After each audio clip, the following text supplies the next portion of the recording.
Hello students, मैं हिमांशु प्रकाश and now हमारा ये क्लास 9th की बायोलॉजी चल रही थी जिसमें हम the fundamental unit of life cell के बारे में पढ़ रहे थे। ठीक है, the fundamental unit of life cell, जिसमें हम काफ़ी कुछ चीज़ पढ़ चुके हैं। हम न्यूक्लियस तक का पार्ट कवर कर चुके थे कि न्यूक्लियस की हमारी स्ट्रक्चर कैसी होती है। क्या देखा था हमने कि एक वॉल होती है, न्यूक्लियर एनवेलप, न्यूक्लियर वॉल बोलते हैं। उसमें छोटे छोटे पोर्स होते हैं जो कि रेगुलेट कर सकें क्या चीज़ बाहर जानी है, क्या चीज़ अंदर आनी है। जब उसके अंदर हमने देखा तो हमको कुछ फाइबर्स मिले, कुछ धागे की तरह स्ट्रक्चर मिली। एक स्ट्रक्चर थोड़ी लाइट थी, एक स्ट्रक्चर थोड़ी डार्क थी। हमने उसको बोला क्रोमेटिन फाइबर्स। जो लाइट थी उसको बोला यूक्रोमेटिन, जो डार्क थी उसको बोला हेट्रोक्रोमेटिन। फिर हमने देखा न्यूक्लियस के अंदर भी एक हमको छोटी सी बॉल स्ट्रक्चर मिल रही थी, उसको हमने बोला न्यूक्लियोलस। ठीक है, उसको हमने क्या कहा, न्यूक्लियोलस। अब हमारा जो क्रोमेटिन फाइबर्स था वो डिवाइड होकर हमारा क्या बनाया था, क्रोमोसोम्स। क्रोमोसोम्स को और ज्यादा डिवाइड होकर बनाया था डीएनए। डीएनए के अंदर हमको एक हेरिडिटरी यूनिट मिल रही थी, जीन। ठीक है, यहां तक हमारी बात हो चुकी थी। फिर हमने देखा था हमारे जो क्रोमोसोम्स हैं वो सेल डिवीजन में हेल्प करते हैं, यानी कि हमारे इंफॉर्मेशन को एक सेल से, पेरेंट सेल से डॉटर सेल में, यानी कि पुरानी सेल से नई सेल में लेकर जाते हैं। ठीक है, यहां पर हमारी एक बात होने को रह गई थी कि हमारे जो भी टाइप ऑफ न्यूक्लियस है वो दो टाइप का होता है। ठीक है, न्यूक्लियस दो टाइप का होगा according to type of livings, यानी लिविंग्स भी दो टाइप के होंगे। एक होंगे प्रिमिटिव टाइप के और एक होंगे एडवांस टाइप के। ठीक है, दो तरीके के लिविंग्स होंगे, यानी दो तरीके की सेल होंगी, primitive cell, advance cell. Primitive cell को हम बोलते हैं प्रोकैरियोटिक। ठीक है, प्रिमिटिव वाली सेल को ही हमने नाम दिया प्रोकैरियोटिक सेल और एडवांस्ड वाली सेल को हमने नाम दिया यूकैरियोटिक। ठीक है, एडवांस हमने सेल को क्या कहा, हमने कहा ये वो सेल जो प्रिमिटिव टाइप की है वो प्रोकैरियोटिक सेल है और जो एडवांस टाइप की है वो यूकैरियोटिक सेल है। तो हमने जिस न्यूक्लियस की बात की थी वो हमारा यूकैरियोटिक सेल का न्यूक्लियस था, यानी कि वो एडवांस टाइप का न्यूक्लियस था, उसके पास सारी चीजें प्रेजेंट है। एक टाइप का हमारा न्यूक्लियस और होता है, कैसा, जहां पर न्यूक्लियर में या न्यूक्लियस में न्यूक्लियर वॉल प्रेजेंट नहीं होती, न्यूक्लियोलस भी प्रेजेंट नहीं होता। ठीक है भाई, हमारे जो क्रोमेटिन फाइबर्स हैं उनको कवर करने के लिए कोई है ही नहीं, कोई प्रोटेक्टिव वॉल ही नहीं है, वो सीधे प्लाज्मा लेमा या सेल वॉल से ही लगे हुए हैं। उसको हम बोल देते हैं न्यूक्लियोइड, यानी प्रिमिटिव टाइप का न्यूक्लियस कहलाता है हमारा न्यूक्लियोइड। ठीक है, उसी का नाम दे दिया हमने, न्यूक्लियोइड बोल दिया। खुला हुआ डीएनए पढ़ा जाता है, एक सिंगल डीएनए होता है। जैसे हमारा डीएनए हमने देखा मैन में 23 पेयर ऑफ क्रोमोसोम्स है, मतलब क्या, क्रोमोसोम्स के अंदर डीएनए, तो डीएनए के पार्ट हो गए, डीएनए एक डीएनए बन गया एक क्रोमोसोम में, दूसरा हो गया दूसरे में, इस तरह 46 हमारे पेयर हो गए क्रोमोसोम्स के, तो 46 क्रोमोसोम्स हो गए। लेकिन प्रिमिटिव टाइप की सेल में, प्रोकैरियोटिक टाइप की सेल में ऐसा नहीं होता। वहां पर क्या होगा, क्रोमोसोम्स एक ही धागा होगा, यानी जो क्रोमोसोम्स नंबर है वो एक होगा, क्रोमेटिन फाइबर्स एक होगा और वो किसी न्यूक्लियर वॉल से कवर नहीं होगा। ठीक है, यहां तक हमारी हम समझ गए। अब आगे हमने कहा था हम जो तीसरी चीज पढ़ेंगे वो है हमारी साइटोप्लाज्म। ठीक है, हमारा जो सेल था वो तीन चीजों से मिलकर बना हुआ था, मेनली उसके पास तीन चीज थी। फर्स्ट थी हमारी सेल वॉल, प्लाज्मा मेम्ब्रेन। ठीक है, सेल वॉल या प्लाज्मा मेम्ब्रेन या फिर आउटर कवरिंग। ठीक है, प्रोटेक्टिव कवरिंग थी। दूसरी हमारी थी न्यूक्लियस, तीसरा है हमारा साइटोप्लाज्म। ठीक है, अब ये साइटोप्लाज्म क्या है, हमने कहा प्लाज्म मतलब फ्लूइड, एक ऐसा फ्लूइड, एक ऐसा जेली लाइक सब्सटेंस जो या फिर जो ट्रांसल्यूसेंट टाइप का हो। ठीक है, एक जेली लाइक सब्सटेंस जो कैसा हो, ट्रांसल्यूसेंट। समझते हैं, ट्रांसलूसेंट मतलब ऐसी चीज, एक ऐसा मीडियम जिसमें हमको ना तो बिल्कुल क्लियर दिखाई दे और ना बिल्कुल वो दिखाई भी ना दे, ऐसा जिसमें हमको थोड़ा थोड़ा दिखाई दे, यानी कोई भी चीज हमको धुंधली दिखाई दे, ऐसे मीडियम को बोला हमने ट्रांसल्यूसेंट मीडियम। तो जो हमारा साइटोप्लाज्म है वो भी किस टाइप का है, वो ट्रांसल्यूसेंट टाइप का है, यानी उसमें हम चीजों को क्लियर नहीं देख पाते लेकिन देख सकते हैं। ठीक है, यानी सब्सटेंस कहाँ मिलेगा, इनसाइड द सेल मेम्ब्रेन, ऐसा translucent jelly like substance that found in inside the cell wall. Cell wall के अंदर मिलेगा। हमने कहा सेल है, सेल बनाई, सेल के अंदर हमको पहले मिले एक आउटर कवरिंग हमने देखी, फिर उसके अंदर हमको मिला एक न्यूक्लियस और फिर हमको मिला सारा खूब सारा साइटोप्लाज्म यानी जेली लाइक सब्सटेंस। ठीक है, ये हमको 3 मेन चीज मिल गई। अब हम इसी के बारे में पढ़ेंगे। साइटोप्लाज्म समझ गए क्या चीज है? एक jelly like substance that are translucent in nature and found in the cell wall. ठीक है, सेल वॉल के अंदर या सेल वॉल के अंदर मिलता है हमको, सेल वॉल के बाहर नहीं मिलता। ठीक है, मैं अब एक छोटा सा फ्लो चार्ट बना रहा हूं इसको समझने के लिए। एक टर्म है हमारा प्रोटोप्लाज्म, ठीक है, जैसे साइटोप्लाज्म है उसी तरह एक टर्म है प्रोटोप्लाज्म। ठीक भाई, हम कहें नॉर्मल हमारी सेल है, भाई सेल किससे मिलकर बनी? 2 चीजों से। एक बनी प्लाज्मा मेम्ब्रेन, ठीक है, एक हो गई हमारी पीएम प्लाज्मा मेम्ब्रेन, दूसरी होगी हमारी साइटोप्लाज्म। ठीक है, दूसरा क्या हो गया हमारा? साइटोप्लाज्म। अब यहां पर हम साइटोप्लाज्म नहीं लिखेंगे, क्या लिखेंगे? यही टर्म है यहां पर नया कि प्रोटोप्लाज्म, इसी चीज को हमें समझना है। ठीक, अब प्रोटोप्लाज्म जो है वो मिलकर बना है हमारा न्यूक्लियस और साइटोप्लाज्म से। ठीक, क्या है प्रोटोप्लाज्म? जो कि न्यूक्लियस और साइटोप्लाज्म से मिलकर बना है, उसको बोल दिया प्रोटोप्लाज्म। यानी इस मटेरियल को अगर हमने सेल बनाई और सेल में हमने न्यूक्लियस भी बनाया है और ये भी बनाया है तो इसको हम बोलेंगे प्रोटोप्लाज्म। जबकि अगर हम इस सेल से न्यूक्लियस को हटा दें, ठीक है, हम क्या करें? इस फ्लूइड से न्यूक्लियस को हटा दें, तब हम उस जेली लाइक सब्सटेंस को बोलेंगे साइटोप्लाज्म। ठीक है, विदाउट न्यूक्लियस जो मेटल हमारा न्यूक्लियस निकालने के बाद बचा वो बचा साइटोप्लाज्म, जिसमें हमको बहुत सारी चीजें मिलेंगी। यानी साइटोप्लाज्म क्या है? खुद में कुछ नहीं है बेचारा, सिर्फ फ्लूइड है, लेकिन ये फ्लूइड काम बहुत सारे करता है, मतलब बहुत सारी चीजों को रखता है। ठीक है, इसमें बहुत सारी चीजें रहती हैं हमारे साइटोप्लाज्म में। जैसे क्या क्या?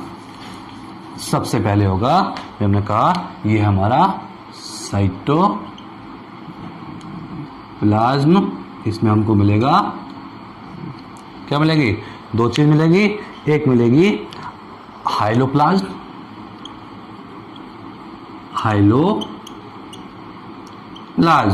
और दूसरा हमको इसमें मिलेगा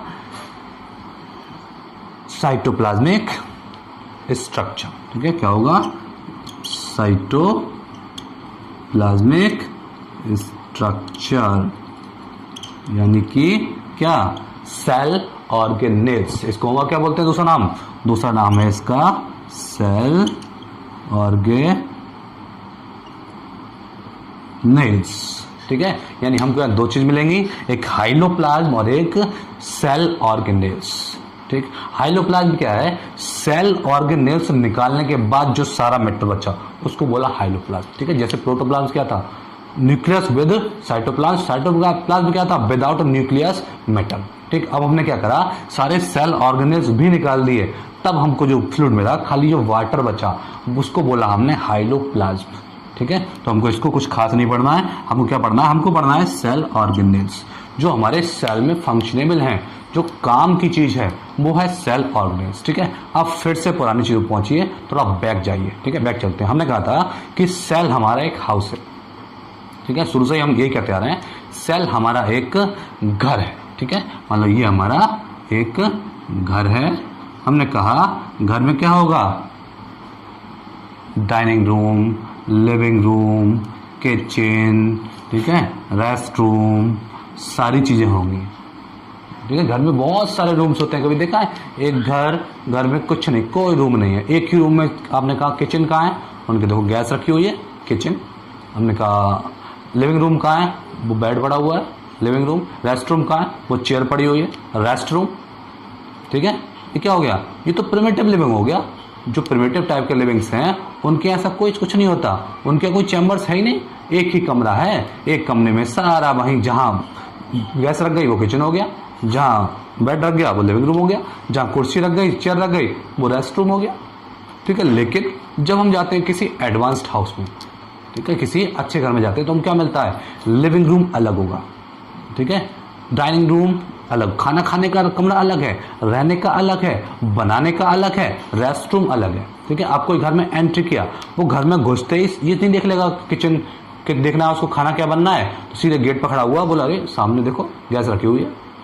क्या होता है वहां पर, भाई एक किचन के चारों तरफ एक बाउंड्री है और हमारा किचन कैसा है, सेफ है। उन्होंने कहा, पूछेगा कभी घर के मालिक कहाँ हैं, देख सामने देख रहे हैं, नहीं, क्यों, क्योंकि वो लिविंग रूम में बैठे हुए हैं, वो रेस्ट कर रहे हैं, तो वो उनकी अपनी बाउंड्री बनी हुई है, वही नॉक करना पड़ेगा गेट को एंट्री के लिए, ठीक है। यानी सारे चैम्बर्स बन जाएंगे। अगर आपको क्या करना है, देखा नहीं चिंटू कहाँ है, उन चिंटू कहाँ है, चिंटू बाथरूम में नहा रहे हैं, छोटे से चिंटू, वो आए कि चिंटू बड़ी शर्म आ गई, लेकिन क्या करा, चिंटू ने बाथरूम की बंद किया, नहा लिए, क्यों, क्योंकि कवर है, हर चीज लेयर से कवर है, ठीक है। यानी हमारी सेल में क्या होगा, सेल एक घर है जहां कुछ चीज या ऑर्गन्स या रूम्स बने होते हैं जो कि लेयर से कवर होते हैं। यानी कुछ ऑर्गन्स होते हैं जिनके चारों तरफ लेयर्स मिलती हैं, कुछ की तरफ डबल लेयर्स मिलते हैं, कुछ की तरफ सिंगल लेयर मिलती है, लेकिन लेयर मिलेगी, विदाउट लेयर वाली नहीं होंगे, ठीक है। क्यों, क्योंकि वरना तो कोई भी एंट्री कर जाएगा उसके अंदर, ठीक है। तो क्या हुआ, कुछ सेल ऑर्गेनेल्स मिले।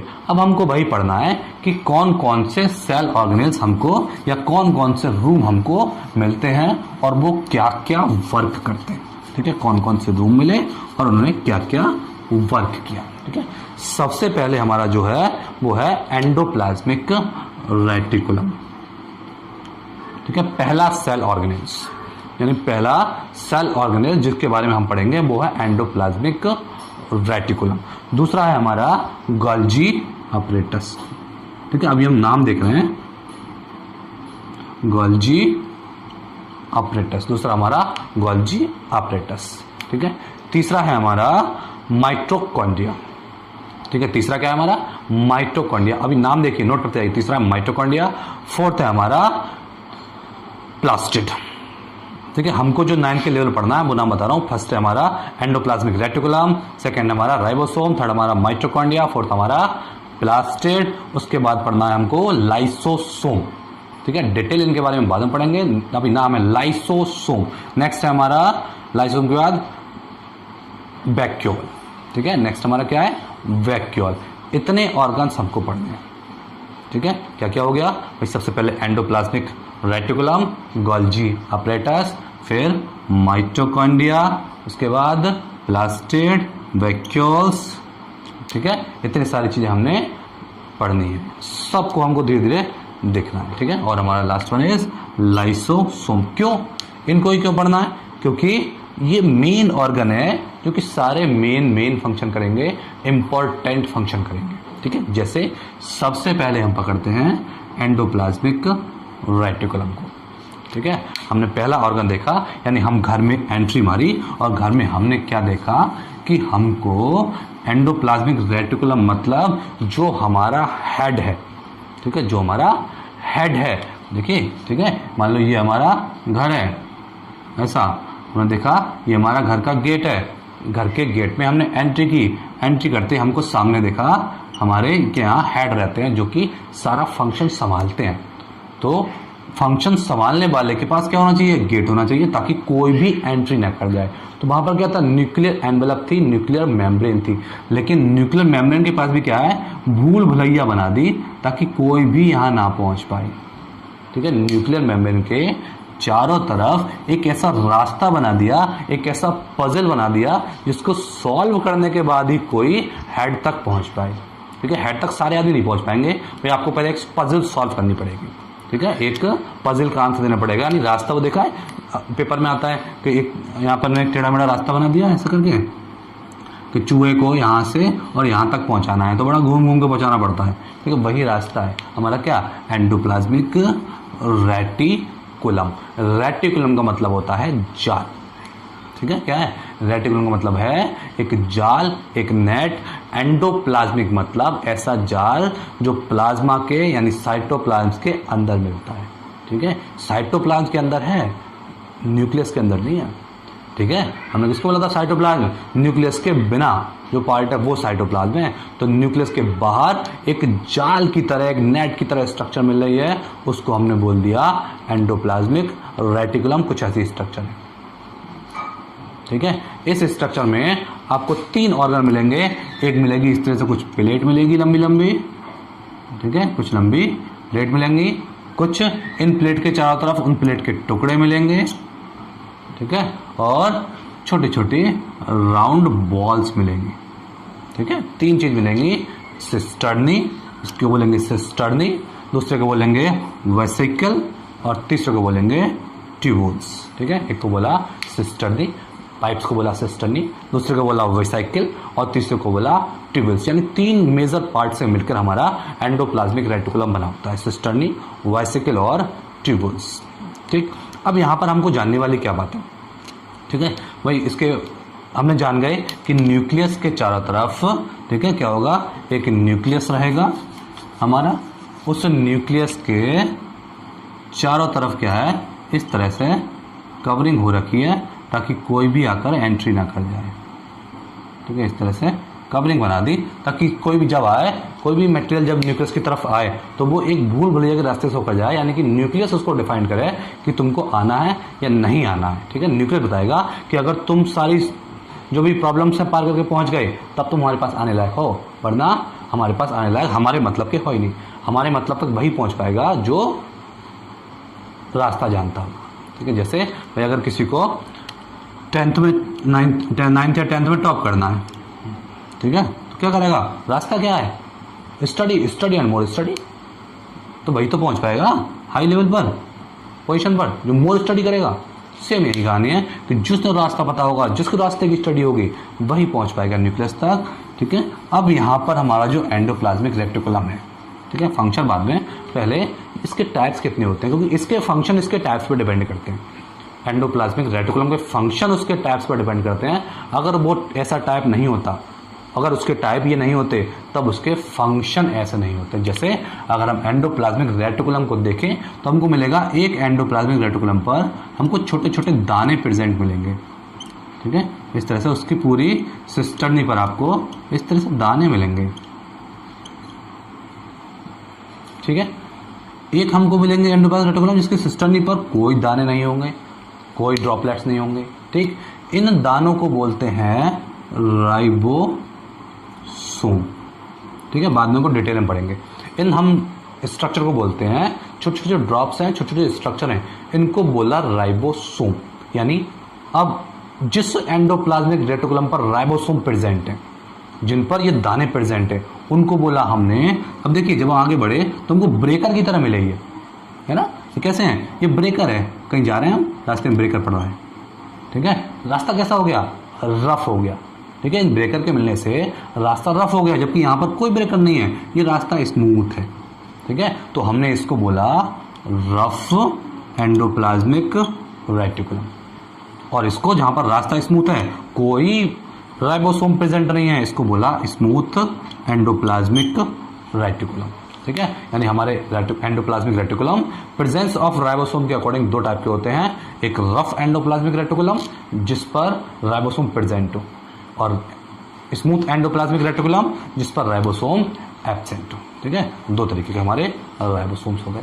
अब बात करो रफ एंडोप्लाज्मिक रेटिकुलम की, ठीक है ना भाई। 2 हमको बच्चे मिल गए, एक जो घिसी हुई चप्पल पहनता है और एक जो साफ चप्पल पहनता है, ठीक है। एक ही क्या है चप्पल, बिल्कुल नई, बिल्कुल उसकी जो भी लेयर है वो बढ़िया एकदम, उसकी फ्रिक्शन फोर्स को बहुत कम कर दिया, यानी गिरने से बहुत बचाती है। दूसरी स्मूथ है, फर्श पर रखते ही फिसल जाती है, ठीक है। तो उसको बोल दिया rough endoplasmic reticulum, smooth endoplasmic reticulum.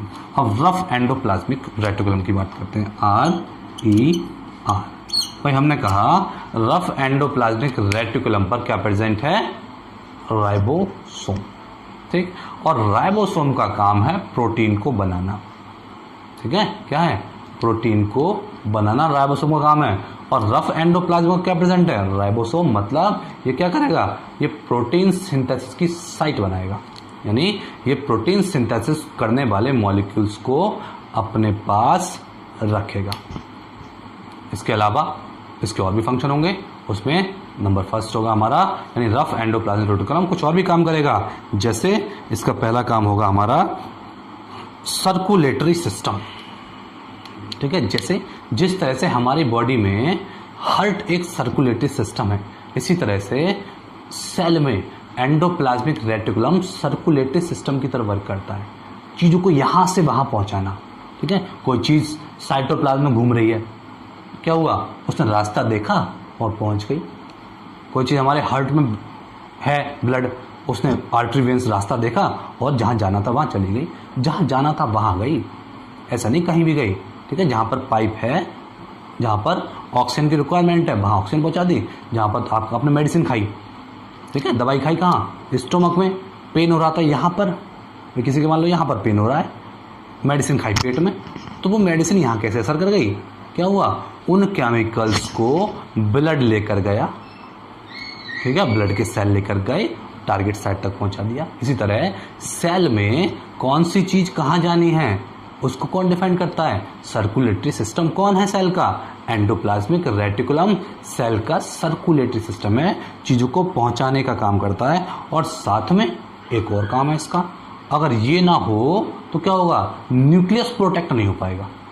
ठीक है, भाई न्यूक्लियस के चारों तरफ कवर करके रहता है, तो न्यूक्लियस को बचाता भी है, यानी ये न्यूक्लियस को या सेल को मैकेनिकल सपोर्ट भी प्रोवाइड कराता है एंडोप्लाज्मिक रेटिकुलम। ठीक है, इसका काम चल रहा है हमारे, क्या करेगा, पहला काम हो गया इसका सर्कुलेटरी सिस्टम बनाना, यानी चीज़ों को यहाँ से वहाँ ट्रांसफर करना, और दूसरा काम हो गया मैकेनिकल सपोर्ट देना, यानी सेल को झटकों से बचाना। मैंने यहाँ सेल में हाथ मारा, सेल के सारे पार्ट क्यों नहीं टूट कर गिर गए, क्योंकि वहाँ पर एक रेटिकुलम जाल बना हुआ है जो चीज़ों को पकड़े हुए है, रास्ता बनाए हुए है, ताकि चीज़ें यहाँ से बाहर ना जाएं और सेल हमारी टूट के न गिर जाए। हमारी सेल में सेल वॉल प्रेजेंट नहीं है, फिर भी हमारी सेल नहीं टूटती, क्यों, वहाँ मैकेनिकल सपोर्ट दे रहा है, हमारा एंडोप्लाज्मिक रेटिकुलम बचा रहा है। ठीक है, हमारे कमरे हैं, कमरे की दीवारें हैं, दीवारें क्या करती हैं, बाहर से आने से बचाती हैं, लेकिन अंदर कौन बचाएगा। ठीक है, तो कमरे के अंदर, हम घर के अंदर घुसे तो कमरे की भी दीवारें हैं, घर की तो दीवारें हैं ही हैं, रूम की भी दीवारें, ताकि क्या हो, बच जाए। रूम के बाहर गेट है ताकि कोई एंट्री ना मार जाए, तो वो गेट, वो मैकेनिकल सपोर्ट कौन प्रोवाइड कराएगा, एंडोप्लाज्मिक रेटिकुलम हमारा ये सपोर्ट प्रोवाइड करा देगा चीज़ों को जाने में। इसके साथ साथ जब सपोर्ट प्रोवाइड कराएगा तो सेल को एक शेप भी देगा। ठीक है, जब सपोर्ट मिल गया, जब कि कोई चीज़ दब नहीं रही है, मतलब सेल का अपना शेप है, तो वो शेप प्रोवाइड कराने का भी काम कौन करता है, एंडोप्लाज्मिक रेटिकुलम। ठीक है, यहाँ से इसके 3 काम निकल के आए, कौन कौन से, एक सर्कुलेटरी सिस्टम, दूसरा मैकेनिकल सपोर्ट, और तीसरा शेप देना, सेल को शेप प्रोवाइड कराना। 3 काम हो गए हमारे एंडोप्लाज्मिक रेटिकुलम के। अब चाहे वो रफ हो चाहे स्मूथ हो, ये दोनों के ही काम हैं, ये एंडोप्लाज्मिक रेटिकुलम के वर्क हैं। ठीक है, रफ और स्मूथ के नहीं है अभी। अब कहो हम रफ की बात, कि रफ एंडोप्लाज्मिक रेटिकुलम क्या करेगा, तो क्या करेगा, वहाँ कौन है, राइबोसोम, मतलब वो प्रोटीन सिंथेसिस में हेल्प करेगा। ठीक है, और बाकी जो हमारा बच्चा दूसरा वाला, वो क्या करेगा, glyco protein synthesis, glyco lipid, glyco protein. ठीक है, ये क्या है, सेल बनाने वाले कंपोनेंट्स। सेल वॉल किसकी बनी थी, लिपिड और प्रोटीन। किसकी, न्यूक्लियर वॉल किसकी बनी थी, लिपिड और प्रोटीन। मतलब न्यूक्लियर वॉल को कौन बनाएगा, कौन, एंडोप्लाज्मिक रेटिकुलम। कौन सा वाला, स्मूथ एंडोप्लाज्मिक रेटिकुलम। भाई रफ तो प्रोटीन सिंथेसिस में हेल्प कर रहा है, वो तो प्रोटीन बना रहा है, रफ क्या काम करेगा, तो क्या करेगा, जब न्यूक्लियर वॉल हमारी मान लो खराब हो जाए, या फिर जब सेल का डिवीजन होता है, जाना है, एक सेल से 2 सेल बनना माइटोसिस, एक सेल से 4 सेल बनना मियोसिस, जब वो काम होता है उस टाइम पर जो हमारे क्रोमेटिन फाइबर्स थे जो क्रोमोसोम्स में कन्वर्ट हो गए, वो तो फ्री हो गए। क्यों, क्योंकि न्यूक्लियर वॉल उस समय पर डिसॉल्व हो जाती है, गायब। अब सेल में सिर्फ क्रोमेटिन फाइबर्स भाग रहे हैं, क्रोमोसोम्स भाग रहे हैं, और लगातार वो डिवाइड कर रहे हैं, खुद को डुप्लीकेट बना रहे हैं। अब वो न्यूक्लियर एनवेलप कहाँ गया, और फिर जब सेल बन गई दो, तो फिर वापस कैसे आ गया, कैसे आया, ये जो एंडोप्लाज्मिक रेटिकुलम था, इसने क्या करा, ग्लाइकोलिपिड प्रोटीन की सिंथेसिस की, यानी इन चीज़ों को बनाया और न्यूक्लियर एनवेलप फिर से डेवलप कर दिया। ठीक है, तो ये इनका काम है कि सिंथेसिस ऑफ ग्लाइकोलिपिड, ग्लाइकोप्रोटीन, या फिर सिंथेसिस ऑफ न्यूक्लियर वॉल। ठीक है, न्यूक्लियस की वॉल को सिंथेसाइज करना, उसको बनाना भी इनका काम है। ठीक है, एंडोप्लाज्मिक रेटिकुलम जाल है, आराम से बना सकता है। ठीक, ये तो हो गया हमारा एंडोप्लाज्मिक रेटिकुलम का वर्क। इसके बाद हमारा दूसरा आता है ऑर्गन दूसरा हमारा ऑर्गन आएगा इसमें गोल्जी बॉडी। अच्छा, इसमें एक बात हमारी रह गई कि हमारे जो एंडोप्लाज्मिक रेटिकुलम है उसको डिस्कवर किसने किया था? किसने किया था? एक साइंटिस्ट थे हमारे गार्नियर। ठीक है, कौन थे? गार्नियर। कलर यूज किया है गार्नियर वाला, वही वाले गार्नियर थे, यानी उनके नाम पे रख दिया हुआ था गार्नियर। ठीक है, GARNIER गार्नियर ने हमारे किसकी डिस्कवरी की थी? एंडोप्लाज्मिक रेटिकुलम को सबसे पहले इन्होंने सेल में देखा, ठीक है, या फिर डिस्कवर किया। लेकिन इसके बाद जो इसकी अल्ट्रा स्ट्रक्चर थी, किससे स्टर्नी होते हैं, वेसिकल्स होते हैं, ट्यूब्यूल्स होते हैं, इस तरह की स्ट्रक्चर किसने दी?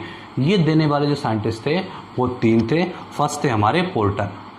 ठीक है, पहले कौन थे? पोर्टर। दूसरे थे हमारे क्लॉड। ठीक है, CLAUDE, क्लॉड। और तीसरे थे हमारे फुलम। यानी 3 साइंटिस्ट ने मिलकर इसकी अल्ट्रा स्ट्रक्चर को बताया, पोर्टर, क्लॉड एंड फुलम। कब बताया इन्होंने? 1945 में। इन 1945 में इंडिया की आज़ादी से कितने साल पहले? 2 साल पहले। ठीक है, क्या बताया कि एंडोप्लाज्मिक रेटिकुलम की स्ट्रक्चर कुछ ऐसी होती है। लेकिन अब इसका नाम किसने दिया था? इनके नाम में जो हमारे पहले साइंटिस्ट थे पोर्टर, इसने इसको नाम दिया। ठीक है, पोर्टर ने बताया कि ये जो स्ट्रक्चर दिख रही है अल्ट्रा स्ट्रक्चर, इसको हम एंडोप्लाज्मिक रेटिकुलम बोल देते हैं। क्यों? क्योंकि जाल है और अंदर मिल रहा है प्लाज्मा की। ठीक है, सेल के साइटोप्लाज्म के अंदर मिल रहा है, तो इसको एंडोप्लाज्मिक रेटिकुलम बोल दीजिए। ठीक है, इन्होंने इसको नाम दे दिया एंडोप्लाज्मिक रेटिकुलम। ठीक, यहाँ से हमारा एंडोप्लाज्मिक रेटिकुलम फिनिश होता है। समझ गए होंगे। ठीक है, फंक्शन, स्ट्रक्चर और डिस्कवरी वगैरह ये सारी चीज़ें हमको इसमें पढ़नी होती है।